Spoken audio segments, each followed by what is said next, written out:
Séries aeróbias, séries anaeróbias, séries A1, A2, A3, séries AN1, AN2, AN3. Para que servem essas nomenclaturas? E como utilizá-las na natação para melhorar o condicionamento físico, melhorar os níveis de aptidão física e também perder peso, que é um conjunto de todos esses fatores.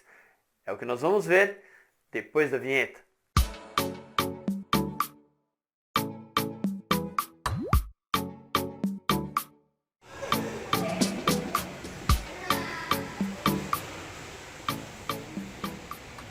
As séries que nós utilizamos na natação, elas são para vários tipos de objetivos, né? Nós temos séries voltadas para o treinamento aeróbio, nós temos séries voltadas para o treinamento anaeróbio, para trabalhar a velocidade, potência, a força do nadador. E dentro desse conjunto da obra, nós encaixamos na periodização de treinamento. Então, dependendo da semana, do mês, nós utilizamos as séries voltadas a nomenclaturas específicas para o programa, né? Para o microciclo de treinamento, aquele treino que nós vamos fazer no dia a dia.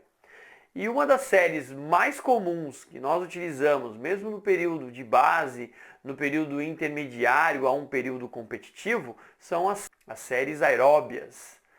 E nas séries aeróbias nós temos algumas nomenclaturas que nós sempre aplicamos aos treinamentos ao longo de todo esse processo. Nós temos o A1, que é um aeróbio de baixa intensidade. A frequência cardíaca vai variar em torno de 120 a 140. Nós temos um A2, que é um aeróbio de média intensidade. As frequências cardíacas vão variar entre 140 a 160. Nós temos um A3. O A3 nós caracterizamos um treino de VO2 máximo, ou treino de volume máximo de oxigênio consumido pelo nadador. Uma série mais mista, vai utilizar um pouco de energia glicogênica e também a energia focalizando lá a especificidade da tarefa, que é o aeróbio, o oxigênio. Essas séries, o nadador, a nadadora entra num trabalho de frequência cardíaca mais ou menos próximos aos 180, 190 batimentos cardíacos por minuto. Então é uma série com uma intensidade mais alta, mas ainda está no plano aeróbio, ou seja, de predominância aeróbia. Geralmente essas séries elas estão encaixadas em cima de volumes de treinamento um pouco maiores, diferentes das séries anaeróbias. As séries anaeróbias nós utilizamos séries mais curtas, né, com intervalos um pouquinho mais longos, levando em consideração a intensidade do treinamento. Um exemplo de treinamento aeróbio, como os treinos em A1, são aqueles treinos que nós utilizamos as séries voltadas para volumes mais longos, por exemplo, ciclo de 200, descansando 30 segundos, e a cada 30 segundos nós mensuramos a frequência cardíaca do nadador, da nadadora, para verificar se a frequência cardíaca está trabalhando em cima desses limiares entre 120 a 140, 130, 140. Vai variar um pouquinho em relação ao nadador, a nadadora, dependendo sempre do nível de condicionamento do seu aluno. Já nas séries A2, nós temos um aeróbio de média intensidade. Então, como eu falei no começo do treino, a frequência cardíaca vai variar um pouquinho mais para cima em relação ao A1. E partindo dessas variações, nós estamos, de um modo geral, aumentando um pouco da intensidade do treinamento aeróbio, né? Um exemplo aqui seriam séries de 150 metros, ou até mesmo as séries de 100 metros, descansando 30, 40 segundos. Então essas são séries mais apropriadas para esse tipo de intervalo. A frequência cardíaca vai variar entre 160 a 180. E dentro dessa estratégia nós utilizamos as intensidades focalizando esse aeróbio de média intensidade.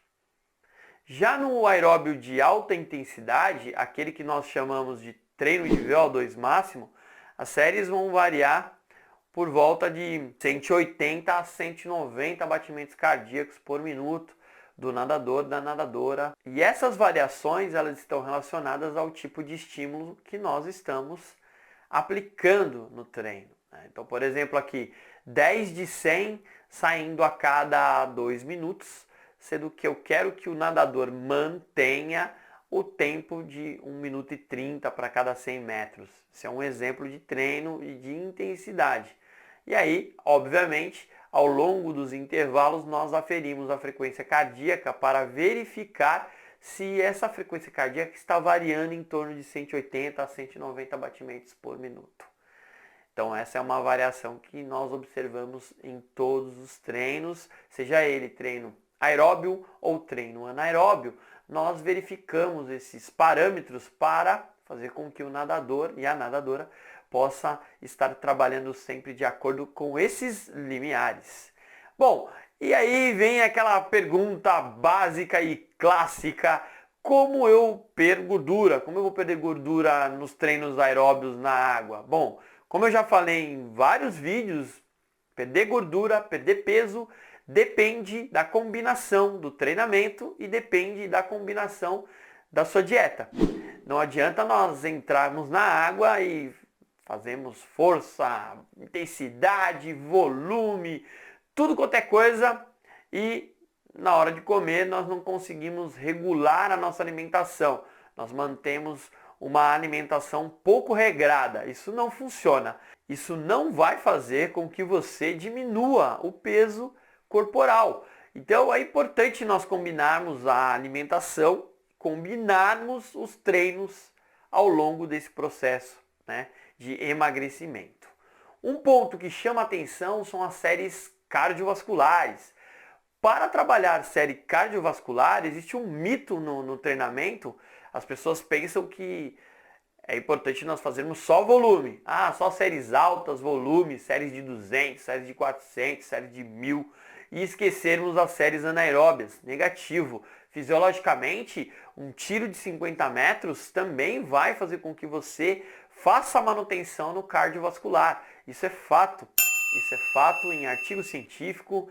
Isso é fato na comunidade acadêmica, nos trabalhos de pesquisa. Isso já tem como comprovar, né? Então não só os treinos aeróbios de longa distância, mas os treinos curtos também são importantes para trabalhar o cardiovascular. Isso é muito importante. E essas variações, elas dependem muito também da série e do acoplamento entre cada estratégia de treino. Como eu disse, existe a periodização de treinamento e nós temos que levar muito em consideração as questões relacionadas ao que eu fiz anteriormente. Como assim?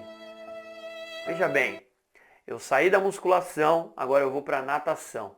Provavelmente eu fiz um trabalho muito forte lá de hipertrofia. Quando eu chego na natação, eu preciso tomar cuidado com as cargas que eu vou exercer, porque a musculatura já está estressada, a musculatura já passou por um trabalho intenso, então eu tenho que tomar cuidado na hora que eu vou aplicar o treinamento na água. Também tem intensidade, também aumenta a fadiga muscular. E músculo fadigado não está protegido. Nós temos que preservar as articulações, preservar tendão, preservar ligamento, enfim, preservar todos esses segmentos e músculos e articulação para que haja sucesso na minha periodização de treinamento. Então, se o indivíduo saiu de um trabalho muito pesado na musculação e está indo para a natação, ele precisa fazer um trabalho aeróbio. Eu posso trabalhar de baixa intensidade, de média intensidade, um pouquinho de alta intensidade, mas controlada, não tem problema nenhum. Não vai ter nenhum tipo de sobrecarga além do que o nadador, a nadadora aguenta, além das capacidades físicas do nadador, partindo do princípio que é uma pessoa que tem uma periodização de treinamento, ela tem um treino semanal, já tem uma adaptação em relação aos 4 nados, já faz um trabalho de condicionamento físico especializado, então não tem nenhum problema se eu dosar, obviamente, as intensidades depois de uma outra sessão de treinamento, no caso, a musculação. Então isso é até importante para aumentar o consumo calórico. Isso vai acelerar esse processo de emagrecimento. Então é muito bom nós associarmos essas modalidades para perder peso, né?